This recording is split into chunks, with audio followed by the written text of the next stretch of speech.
Comment vous voyez les choses aujourd'hui? C'est-à-dire, là, cet accueil n'était pas fait pour un accueil 24-24. Il s'est habitué à ce rythme. Est-ce que ça a une conséquence positive finalement pour les gens que vous accueillez?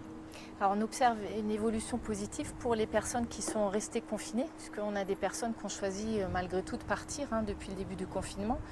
On observe des personnes qui se resocialisent, des personnes qui n'avaient plus joué aux jeux de société par exemple depuis très très longtemps, qui réapprennent à jouer, être en lien avec d'autres personnes.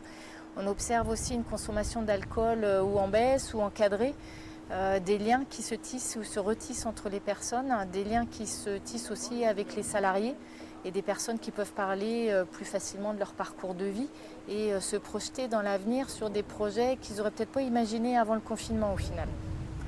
Le confinement, vous m'avez dit, pour ces gens-là, c'est finalement une resocialisation. Oui, tout à fait.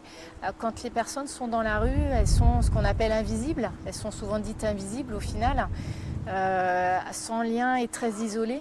Et le confinement, paradoxalement, au centre d'hébergement d'urgence, pour les gens qui restent dans le centre d'hébergement, ça vaut effectivement pour une resocialisation, le retisser des liens avec les autres personnes, effectivement, prendre soin de soi aussi.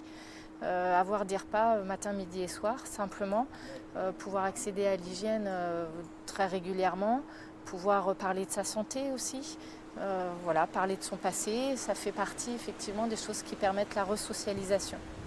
Alors on se dit, mais évidemment, il faut poursuivre cette façon de travailler. Est-ce que vous pouvez imaginer ça? Parce que ça demande, j'imagine, une organisation nettement plus lourde que celle qu'il y a d'habitude. Ah oui, alors l'organisation, effectivement, elle a été extrêmement lourde puisque en 24 heures, on a refondé toutes nos pratiques professionnelles et nos manières d'accueillir les personnes. Oui, ça serait bien de pouvoir continuer. Après, l'hébergement d'urgence n'a pas vocation à ce que les personnes restent. C'est vraiment un tremplin pour aller vers d'autres projets, construire d'autres projets. Maintenant, le fait que des personnes restent en journée, ça nous aide à construire ces projets-là. Donc effectivement, il y aurait un bénéfice à ce que ça puisse se poursuivre. Qu'est-ce qu'on vous annonce pour le déconfinement aussi? Est-ce que les gens qui sont accueillis ici voient ça avec angoisse ou avec plutôt envie? Alors pour l'instant, on ne nous annonce pas grand-chose puisque le travail est en train de se construire avec l'État.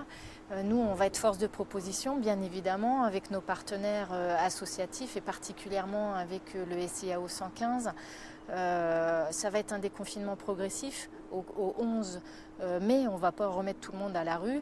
Nous, on propose que les personnes puissent rester en journée et puis qu'on retravaille les projets pour les orienter soit vers de l'hébergement de plus long terme, soit du logement adapté.